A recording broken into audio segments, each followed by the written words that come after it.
El Tribunal Constitucional tomó la decisión de admitir una demanda de competencia planteada por el señor Pedro de la Echea, donde lo que debe decidir el Tribunal Constitucional es si el cierre del Congreso es legítimo o no, como sostiene el presidente Martín Vizcarra, o si fue una violación de la Constitución y una atribución que no le correspondía cerrar el Congreso en los términos que lo hizo. La consecuencia de esto, si el Tribunal Constitucional finalmente dice que Martín Vizcarra actuó inconstitucionalmente, es que sus actos no valen y que tendría que restablecerse la vigencia del Congreso.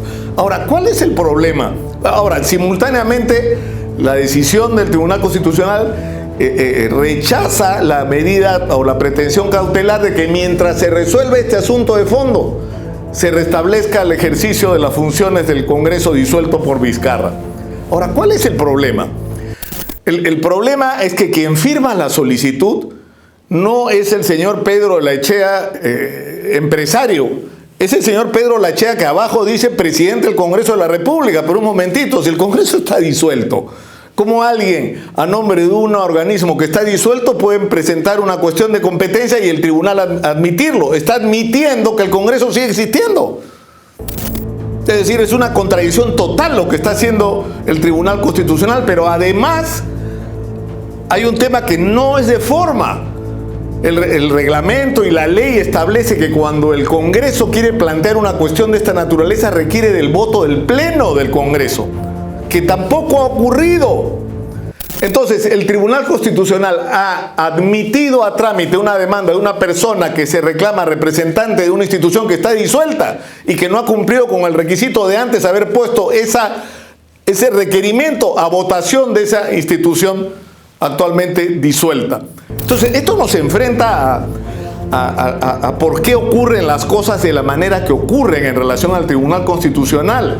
Y tiene que ver con cómo se construye el Tribunal Constitucional en el Perú.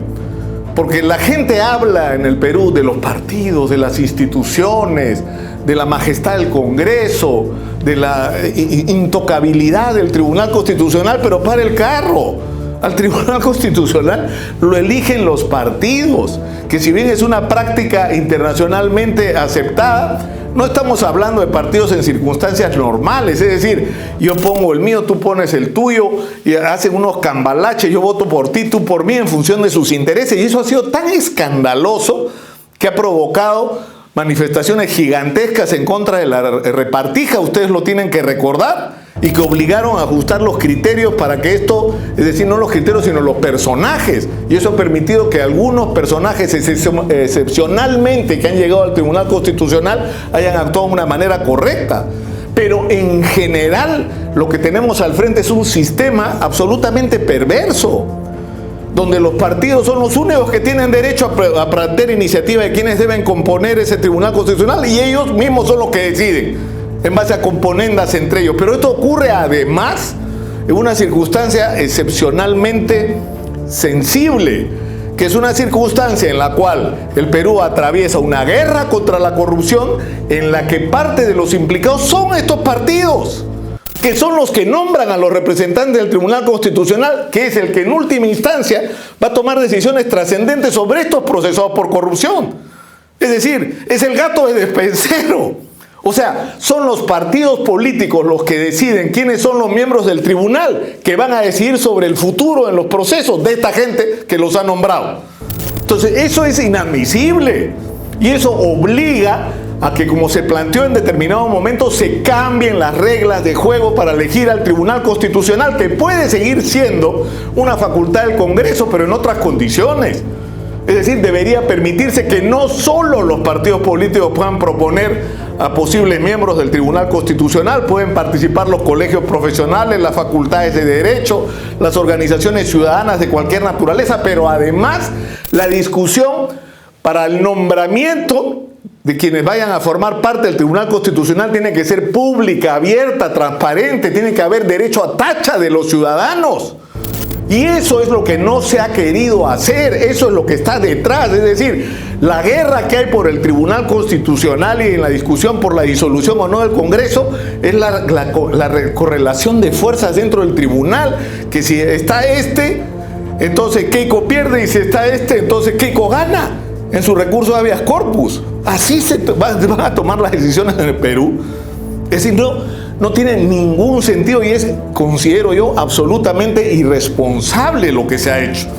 Lo que debió hacer el Tribunal Constitucional es actuar de manera coherente.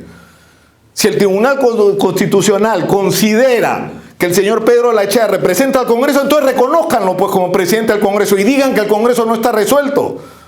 Y si no, y si opinan en contrario, entonces díganlo explícitamente, pero no pueden ser parte de juegos políticos disfrazados de discusiones académicas sobre el derecho constitucional. Empezamos a hablar de realidades. Es decir, no podemos seguir hablando de los partidos políticos cuando hay fiscales que opinan que han actuado como organizaciones criminales. Y no podemos hablar del Tribunal Constitucional como si viviera en una nube de perfección, ¿no? Impoluta, intocable, cuando es un organismo constituido por gente que ha sido puesta ahí por partidos políticos y que algunos de ellos incluso son militantes de algunos partidos políticos o simpatizantes de partidos políticos cuyos dirigentes están seriamente cuestionados.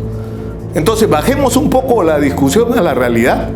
Yo creo que de eso es lo que se trata ahora y de definir una vez más la raya en el piso. El Perú está en guerra, como la tuvimos contra el terrorismo, como la tenemos contra el narcotráfico, hay una guerra contra la corrupción.